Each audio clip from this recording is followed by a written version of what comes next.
Pernah nggak sih lu ngerasa, udah kerja keras, udah lembur, udah berusaha jadi yang terbaik, tapi kok rasanya kayak terus-terusan dikejar sesuatu?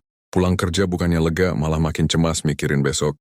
Weekend bukannya istirahat, malah kepikiran kerjaan yang belum kelar. Atau mungkin, lu merasa nggak punya ruang buat jadi diri sendiri di kantor, selalu dituntut untuk profesional sampai lupa. Gimana rasanya jadi manusia? Di tengah hiruk-pikuk dunia karier modern yang serba cepat dan kompetitif ini, ada satu hal yang sering banget kita abaikan, yaitu kesehatan mental kita sendiri. Kita mungkin terlalu fokus sama target, promosi, gaji, tapi jarang banget kita ngomongin tentang gimana semua tekanan itu menggerus jiwa kita. Dulu ngomongin soal mental health di kantor itu tabu, kesannya lemah, nggak kuat, atau nggak profesional. Tapi sekarang, justru aneh kalau kita nggak ngomongin ini. Karena faktanya, dampak kesehatan mental yang buruk itu bisa ngancurin karier lo, hubungan lo, bahkan kualitas hidup lo secara keseluruhan. Dunia kerja dan karier di era modern ini memang jauh berbeda dengan puluhan tahun lalu. Dulu mungkin tuntutan utamanya adalah fisik, sekarang lebih banyak ke mental dan emosional. Kita hidup di era digitalisasi, di mana pekerjaan seolah nggak ada habisnya karena notifikasi bisa masuk kapan aja, bahkan di luar jam kerja. Ada ekspektasi untuk selalu on, selalu responsif. Ditambah lagi, tekanan untuk perfeksionisme dan produktivitas maksimal itu gila-gilaan. Semua orang berlomba-lomba untuk jadi yang terbaik, punya pencapaian fantastis, seolah-olah istirahat itu nggak penting. Akhirnya memaksakan diri. Kondisi ini menciptakan semacam epidemi tersembunyi. Banyak dari kita yang mungkin terlihat baik-baik saja di permukaan, tersenyum, posting pencapaian di LinkedIn. Tapi di dalam hati, kita berjuang melawan kecemasan, kelelahan mental, bahkan depresi. Bukan cuma di perusahaan startup yang serba cepat, tapi juga di korporasi besar yang birokratis, atau bahkan di dunia freelance yang seolah memberi kebebasan, tapi kenyataannya penuh ketidakpastian. Burnout itu bukan cuma capek biasa setelah lembur, tapi kondisi kelelahan fisik, emosional, dan mental yang ekstrim akibat stres berkepanjangan terkait pekerjaan. Kita merasa terkuras habis, sinis sama kerjaan, dan merasa nggak kompeten, beban kerja yang nggak realistis, kurangnya kontrol atas pekerjaan, pengakuan yang minim, lingkungan kerja yang toksik, atau konflik nilai pribadi dengan budaya perusahaan. Produktivitas menurun drastis, sering sakit, sulit konsentrasi, mudah marah, bahkan bisa memicu depresi. Ini bukan tentang malas, tapi tentang sistem yang sudah kelebihan beban. Penting untuk mengenali gejala awal, belajar untuk bilang tidak pada tugas tambahan kalau sudah overload, delegasikan jika bisa, dan yang terpenting, jadwalkan waktu istirahat secara sengaja, bukan sisa waktu. Perusahaan juga harus punya kebijakan yang mendukung work-life balance. Imposter syndrome. Kita merasa seperti penipu, seolah-olah keberhasilan yang kita raih itu cuma kebetulan, keberuntungan, atau hasil menipu orang lain. Kita takut suatu saat kedok kita akan terbongkar, padahal kita memang punya kompetensi.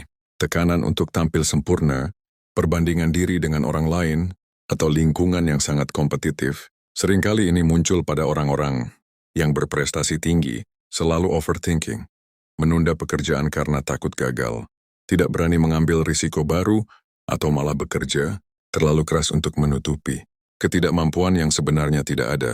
Akui perasaan itu, tapi jangan biarkan mengendalikan. Catat pencapaianmu.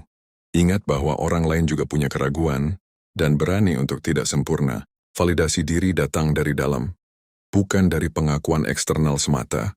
Toxic work environment. Ini bukan cuma tentang konflik sesekali, tapi pola perilaku negatif yang konsisten, seperti bullying, gosip berlebihan, bos yang manipulatif, diskriminasi, atau budaya yang tidak menghargai, kepemimpinan yang buruk, kurangnya etika dan nilai di perusahaan, atau toleransi terhadap perilaku negatif. Dampaknya stres kronis, kecemasan, depresi, menurunnya kepercayaan diri, masalah tidur, dan bahkan masalah kesehatan fisik. Kita jadi benci pergi kerja. Dokumentasikan perilaku toksik, coba bicarakan dengan HR atau atasan yang lebih tinggi jika memungkinkan. Jika tidak ada perubahan, kadang pilihan terbaik adalah keluar. Ingat, pekerjaan bisa dicari lagi, tapi kesehatan mentalmu jauh lebih berharga. Batasan antara pekerjaan dan kehidupan pribadi semakin kabur. Kerja dibawa pulang, email masuk tengah malam, liburan masih mikir kerjaan. Kita jadi kehilangan waktu untuk diri sendiri, keluarga, atau hobi.